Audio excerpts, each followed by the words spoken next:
Hey y'all, my name is Ajika and I am your instructor for this course, Teaching Students with Communication Needs, ASD Part A.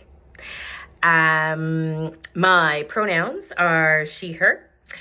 I identify as a queer, cisgender woman, mama, educator, blackety black, I don't know. Able-bodied, all sorts of things. Those are some of the points of identity that I come from. A bit about me and professionally. I have been teaching in the Toronto District School Board for 22 years, I believe. And I always laugh thinking about my first year teaching at 23 when these parents, I taught grade 2 and 3, and the parents just dropped off their kids and left them with me, and I wasn't sure that was such a great idea because I was just a baby, I thought. Spoiler alert, we survived. I now follow a bunch of former students on Facebook and they are having babies, and it is very, very weird, and I feel very, very old. I've taught all sorts of things from kindergarten to grade 8 with a heavy focus on special education. I've done a bunch of things as a spec ed teacher, so including doing Rotary, science, phys ed, dance and drama, specifically for students in DD programs and ASD programs.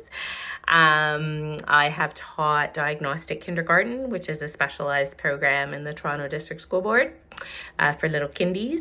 I have taught in an autism intensive support program, which was such a wonderful gig. Oh my goodness. I mean, I've loved everything. Most recently, I have worked as a teacher consultant on the TDSB Autism Services team, which means that I've been able to go into schools across the board, supporting students in a range of settings. So maybe in an intensive support program, maybe in a regular classroom,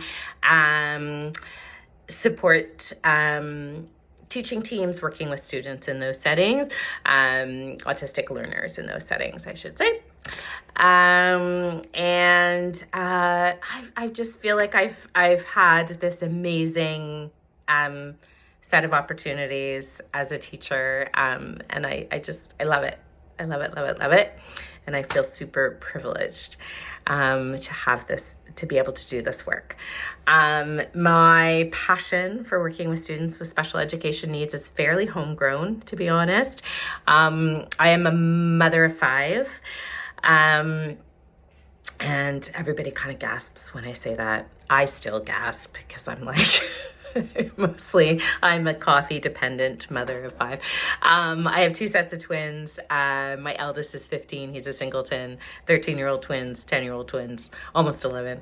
And my 13-year-old twins are both autistic, both have ADHD and significant learning disabilities. My eldest son also has significant learning disabilities and ADHD, heavy on the A. Heavy on the A. And my youngest son also has an ADHD diagnosis, and he is heavy on the H. So that's a really different experience. Yeah, he's a busy guy. When I'm not doing all the nitty gritty of parenting, I am driving kids to soccer practice and water polo practice, or walking my 2 dogs. I have a standard poodle and I have a Havanese, and their names are Chanel and Dior because I'm extra like that. And I also spent a questionable amount of time learning TikTok dances with my kids, because I think that's a perfectly acceptable way to exercise. My goals for this course, is that I can create a safe space where we can have courageous and nuanced dialogue about what it means to teach and support autistic learners. And create those safe spaces for them. And I guess another goal I have is to amplify autistic voices and to challenge the sort of deficit thinking that we have around neurodivergent folks, and to look at how to make not just our schools, but our communities more inclusive. And a word about language and how I use language. So because I am the parent of 2 children who identify as autistic, they choose to use identity first language rather than person first language. So they identify as autistic rather than people with autism. And that feels very significant to them. And because I think it's very important that marginalized folks get the first and last word on how we speak about them. I absolutely in this house always use identity first language. There is a pretty big push by autistic folks, a group of autistic folks, many, I should say, not a group, but many autistic folks to use identity first language. There are some that prefer person first language. Certainly how we do things in our board is we, by and large, have been instructed to always ask families which they prefer and to go with whatever they prefer.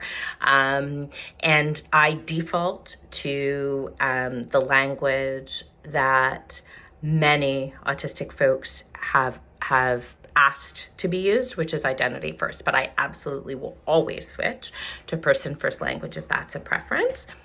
And that's an example of a sort of one of the sort of nuanced conversations that I hope we might have here with respect and compassion and kindness. There are in my written message, there's all the nitty gritty about how we are going to work together over the next several weeks. But the one thing I will say about that is I am absolutely here for you. There's me, there's a lead instructor. We are here to support you, to help you achieve your goals as learners, as adult learners. And you can reach out to me anytime. I am often available at the most bizarre times. So I will respond to emails at strange times. And sometimes I won't until I think I will do my best to get back to you as soon as possible. And sometimes I will respond at a very weird hour. And yeah, I'm looking forward to this. Thank you so much for being here.